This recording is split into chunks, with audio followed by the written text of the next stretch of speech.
নতুন প্রজন্মকে উৎসাহিত ও অনুপ্রাণিত করার এক অনন্য প্রয়াস ডোমজুড়ের বিধায়ক কল্যাণ ঘোষের উদ্যোগে সলভ ২ নম্বর অঞ্চল তৃণমূল কংগ্রেসের সহযোগিতায় ২০২৫ সালের মাধ্যমিক ও উচ্চ মাধ্যমিক পরীক্ষায় কৃতিত্বের সঙ্গে উত্তীর্ণ প্রায় ৩০০ ছাত্রছাত্রীদের সম্মান জানাতে এক গৌরবময় সংবর্ধনা অনুষ্ঠানের আয়োজন করা হয়। সলভ ২ নম্বর অঞ্চল তৃণমূল কংগ্রেসের পক্ষ থেকে এদিন এই অনুষ্ঠানে কৃতি ছাত্রছাত্রীদের হাতে তুলে দেওয়া হয় সম্মাননা স্মারক, ফুলের তোড়া, মিষ্টি এবং কলম। নতুন প্রজন্মকে আরো উৎসাহিত করার এই বিশেষ গৌরবময় অনুষ্ঠানে উপস্থিত ছিলেন সলভ ২ নম্বর অঞ্চল সভাপতি বিকাশ নস্কর, ডোমজুড় তৃণমূল কংগ্রেস সভাপতি তাপস মাইতি, হাওড়া জেলার সদর তৃণমূল কংগ্রেস সহসভাপতি দিলীপ ভট্টাচার্য,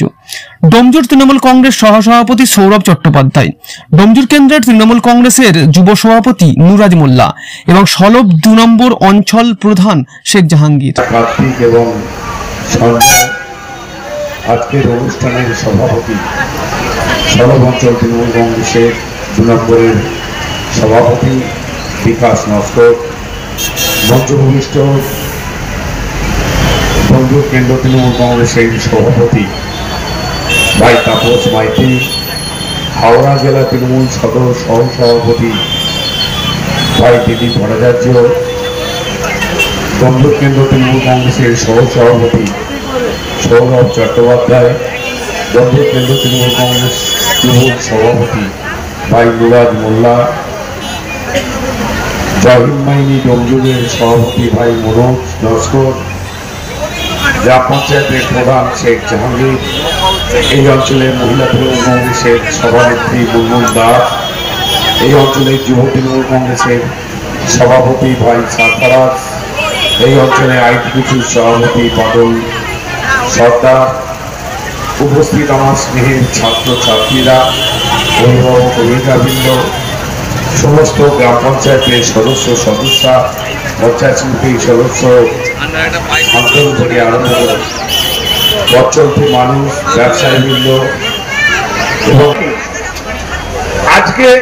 ছেলে মেয়েরা পাচ্ছে। আগে যখন পরীক্ষা দিতে যেতে হতো মাধ্যমিক পরীক্ষা, এখন আজকে মাধ্যমিক উচ্চ মাধ্যমিকে যারা উত্তীর্ণ হয়েছে তাদেরকে সম্বর্ধনা দেওয়া হচ্ছে। আমরা একজন ছাত্র হিসেবে, একজন যুব হিসেবে আমাদের কাছে গর্বের বিষয়, সরকার থাকলে, পঞ্চায়েত থাকলে, পঞ্চায়েত সমিতি থাকলে নিশ্চিতভাবে রাস্তা, আলো, জল, সার্বিক উন্নয়ন হবে, কিন্তু সামাজিক উন্নয়নের জন্য আমাদের প্রিয় বিধায়ক যে সমস্ত প্রকল্পগুলি গ্রহণ করেছেন, দিলীপদা কিছুক্ষণ আগেই বলছিলেন, মমতাময়ী ক্লিনিক, স্বাস্থ্যের দিকে লক্ষ্য রেখে মমতাময়ী ক্লিনিক করেছেন, জি নিট ফ্রি কোচিং দেওয়ার জন্য, যে কোচিং নেবার জন্য প্রায় 1 থেকে 1.5 লক্ষ টাকা খরচা হয়। অনেক মা বাবার স্বপ্ন আছে কিন্তু সাধ্য নেই, শুধুমাত্র আর্থিক অনটনের জন্য নিজের সন্তানকে সেই জায়গায় পৌঁছাতে পারে না, জি নিট ট্রেনিং দিতে পারে না। তাই তার দিকে লক্ষ্য রেখে আমাদের প্রিয় বিধায়ক জি নিট কোচিং সেন্টার করেছে। কিছুদিন আগে জগদীশপুরের WBCS পরীক্ষা প্রস্তুতির জন্য কোচিং করেছে। আমাদের ডোমজুড়ের ছেলেমেয়েরা তারা বহু টাকা খরচা করে, আমরা জানি অনেকের যাদের আর্থিক অনটনের জন্য হয়তো বাড়িতে মেধা বুদ্ধি সম্পন্ন ছাত্র রয়েছে, সন্তান রয়েছে, কিন্তু আর্থিক অনটনের জন্য তারা তাদের স্বপ্নকে পূরণ করতে পারে না। তাদের দিকে লক্ষ্য রেখে ইউপিএসসি পরীক্ষার প্রস্তুতির জন্য, WBCS পরীক্ষার প্রস্তুতির জন্য কিছুদিন আগেই আমাদের প্রিয় বিধায়কের নেতৃত্বে জগদীশপুরে একটা সেন্টার উদ্বোধন করেছিলেন এবং তাতে ইতিমধ্যে প্রায় 40 জনেরও বেশি তারা ট্রেনিং নিচ্ছে এবং কিছুদিনের মধ্যেই আমাদের এই সলভেও একটা কেন্দ্র সেন্টার উদ্বোধন হতে চলেছে। আপনারা নিশ্চিতভাবে খবর পাবেন আগামী দিনে আমাদের প্রিয় বিধায়কের উদ্যোগে সলভ অঞ্চলের আরেকটা সেন্টার উদ্বোধন হবে। একটা সেন্টার থেকে কিছু অনলাইন এবং অনলাইন ক্লাসের জন্য প্রস্তুতি, সমস্ত রকম ইনফ্রাস্ট্রাকচার তৈরি হচ্ছে, কিছুদিনের মধ্যে সেটা তৈরি হয়ে যাবে।